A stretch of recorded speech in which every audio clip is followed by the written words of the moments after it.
নমস্কার, তোমাদের সবাইকে সানা স্মাইল এডুকেশন সেন্টারে স্বাগত জানিয়ে আজকের ক্লাসটি শুরু করছি।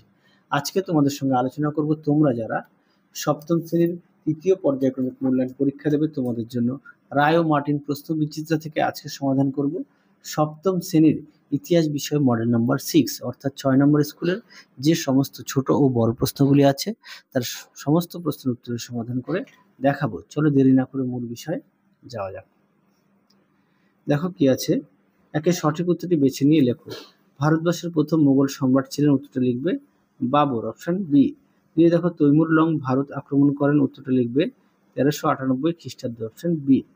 তিনি দেখো পানিপথের প্রথম যুদ্ধে জয়লাভ করেন, উত্তরটা লিখবে বাবর, অপশন সি। পরবর্তী দেখো কি আছে, 4 সড়ক ই আজমের অপর নাম, উত্তরটা লিখবে জিটি রোড, অপশন বি। পরবর্তী দেখো 5 আকবর শাসনভার গ্রহণ করেন, উত্তরটা লিখবে 13 বছর বয়সে, অপশন ডি। 6 দেখো হলদিঘাটের যুদ্ধ হয়, উত্তরটা লিখবে 1576 খ্রিস্টাব্দে, অপশন সি। 7 দেখো বীরবলের প্রকৃত নাম হলো, উত্তরটা লিখবে মহেশ দাস, অপশন এ। 8 দেখো টোডরমল ছিলেন আকবরের রাজস্ব মন্ত্রী, অপশন বি। 9 দেখো বিক্রমশীল মহাবীর বৌদ্ধ ধর্মের যে শাখা চর্চার জন্য বিখ্যাত ছিল সেটি ছিল বজ্রযান, অপশন সি। পরবর্তী দেখো 10 দেখো নিকোলা কন্টি ছিলেন, উত্তরটা হবে ইতালির পর্যটক, অপশন এ। 11 দেখো গৌড়ের সবচেয়ে বড় মসজিদ ছিল, উত্তরটা লিখবে বড়সড় মসজিদ, অপশন সি। 12 দেখো বাবরের আত্মজীবনী নাম, উত্তরটা লিখবে তুজুকি বাবরি, অপশন এ। 13 দেখো খালসা গঠন করেন, উত্তরটা লিখবে গুরু গোবিন্দ সিং, অপশন ডি। 14 দেখো ভারতীয় সংবিধানের প্রধান রূপকার ছিলেন doctor B R Ambedkar, option এ।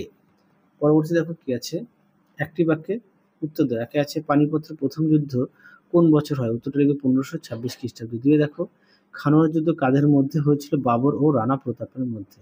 3 দেখো দক্ষিণ ভারতীয় বণিকদের কি বলা হতো, উত্তরটা লিখবে চেট্টিয়ার। 4 দেখো সিরি শহর কে নির্মাণ করেন, উত্তরটা লিখবে আলাউদ্দিন খলজি। 5 দেখো দিন হি ইলাহি কে প্রবর্তন করেন, উত্তরটা লিখবে আকবর। ঠিক ভুল, এক জায়গায় উত্তরটা ঠিক, 2 হবে ঠিক, 3 হবে ঠিক, 4 হবে ঠিক, আর 5 হবে ভুল। পরবর্তী প্রশ্ন দেখো ক স্তম্ভের সঙ্গে খ স্তম্ভ মেলাও। 1 হবে বি, হ্যাঁ আমি একটু বড় করে লিখে দিচ্ছি। 2 হবে এ, 3 হবে ডি অর্থাৎ প্রথম বাজিরাও, 4 হবে শিবাজি অর্থাৎ সি। আশা করি দেখে নিয়েছো। পরবর্তী দেখো 3 দাগের 2-3টি বাক্যের উত্তর দাও। মোগলদের প্রথম 2 শাসকের নাম লেখো, বাবর ও তার পুত্র হুমায়ুন। অথবা যে দেখো মোগলরা কেন নিজেদের বাদশাহ বলতো, উত্তরটা দেখো। দেখো প্রশ্নটি, উত্তরটি তোমরা এখান থেকে এই অবধি লিখবে। দেখো উত্তরটি,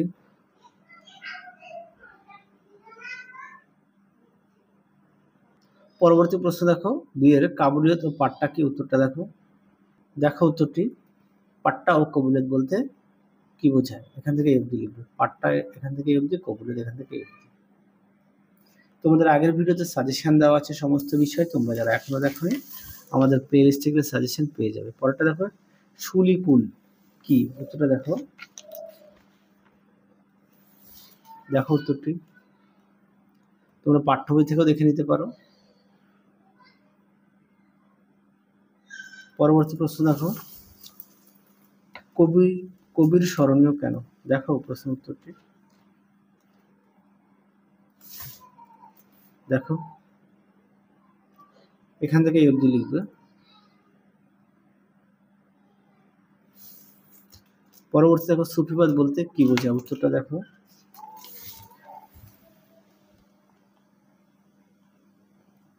এখান থেকে এই অবধি উত্তরটা লিখবে।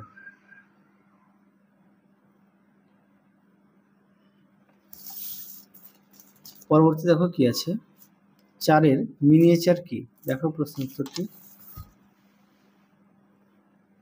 দেখো মিনিয়েচার এখান থেকে লিখবে, এখান থেকে এই অবধি মিনিয়েচার। পরবর্তী দেখো পুরন্দরের সন্ধি কবে কাদের মধ্যে হয়েছে, উত্তরটা লিখবে 1665 সালে মুঘল সেনাপতি জয়সিংহ এবং মারাঠা ছত্রপতি শিবাজির মধ্যে। 6 দেখো ভারতকে গণতান্ত্রিক দেশ বলা হয় কেন, দেখো প্রশ্ন উত্তর।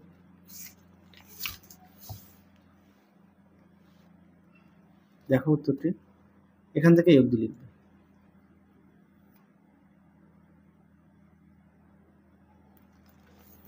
পরবর্তী প্রশ্ন দেখো কি আছে, 4 দাগে 4-5টি বাক্যে নিম্নলিখিত প্রশ্নগুলি উত্তর দাও। একে আছে খানোয়ার যুদ্ধ সম্পর্কে আলোচনা করো। দেখো উত্তর, দেখো প্রশ্নের উত্তরটি, খানোয়ার যুদ্ধ কত খ্রিস্টাব্দে কাদের মধ্যে হয়েছিল? এটা তোমাদের সহায়িকা বই থেকে দেখালাম। এর সঙ্গে আরেকটু উত্তর অ্যাড করবে, খানোয়ার যুদ্ধ কেন ধর্মীয় যুদ্ধ ছিল না, একটু অ্যাড করো, যেহেতু এটা 3 নম্বরে, এইটুকুনি লিখলে নাম্বারটা ভালো আসবে না, দেবে না স্যার। পরবর্তী প্রশ্ন ছিল মোগল রণকৌশল সম্পর্কে আলোচনা করো। দেখো মোগলদের রণকৌশল, এখান থেকে অবধি লিখবে।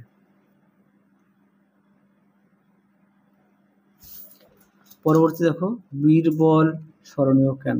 দেখো উত্তর,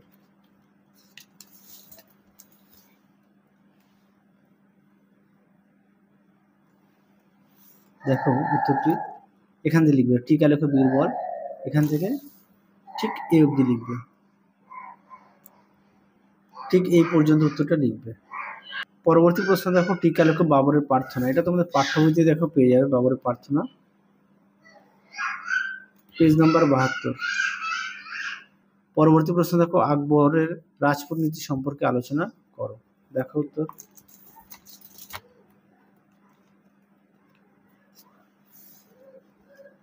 দেখো প্রশ্ন উত্তরটি, তোমরা অবশ্যই পয়েন্ট দিয়ে লিখবে। পরবর্তী দেখো টিকা লেখো দাক্ষিণাত্য ক্ষত। দেখো প্রশ্ন উত্তরটি, পাঠ্য বইতে পেজ নম্বর দেখো 84। পরবর্তী দেখো 5 শ্রী চৈতন্যের আহার সম্পর্কে আলোচনা করো। দেখো প্রশ্ন উত্তরটি, তোমরা পাঠ্য বই থেকেও পড়ে নিতে পারো, এই প্রশ্ন উত্তরটি পাঠ্য বইতে সুন্দর করে দেওয়া আছে, হ্যাঁ, এই পর্যন্ত লিখবে, পাঠ্য বই থেকেও দেখে নিতে পারো, অধ্যায়টা দেখলেও তোমরা বুঝতে পারবে। পরবর্তী দেখো মণিপুরী নৃত্য সম্পর্কে টিকা লেখো, উত্তরটা দেখো। দেখো প্রশ্ন উত্তরটি, পেজ নাম্বারটাও দেখো। পরবর্তী প্রশ্ন দেখো 5 দাগের 8-10টি বাক্যে উত্তর দাও, প্রশ্ন মান হচ্ছে 5। দেখো একে কি আছে, শেরশাহের সংস্কারগুলি আলোচনা করো। দেখো উত্তর, দেখো প্রশ্ন উত্তরটি,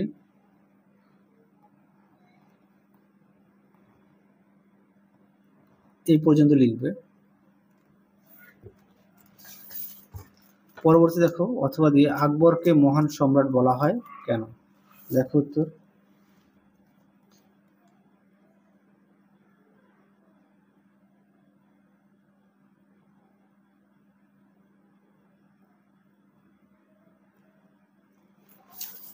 পরবর্তী দেখো 2 জায়গায় ভক্তিবাদ সম্পর্কে সংক্ষেপে আলোচনা করো। এই প্রশ্ন উত্তরটি আগের ভিডিওতে দেখানো আছে, সেই কারণে আর দেখালাম না। পরবর্তী দেখো মোগলের স্থাপত্য শিল্পের বর্ণনা দাও। উত্তরটি দেখো, দেখো উত্তর,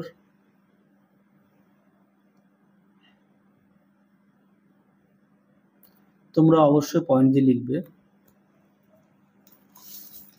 পরবর্তী দেখো 3 দাগের জাগিরদার ও মনসুদের সংকট সম্পর্কে আলোচনা করো। দেখো প্রশ্ন উত্তরটি,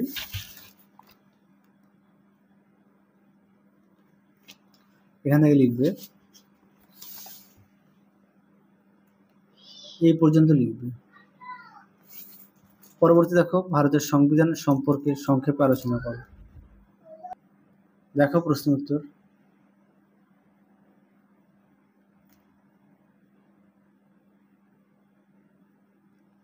তাহলে চলো আজকের মতো এখানেই সমাপ্ত করছি, আবার দেখা হবে খুব শীঘ্রই তোমাদের পরবর্তী ভিডিওতে।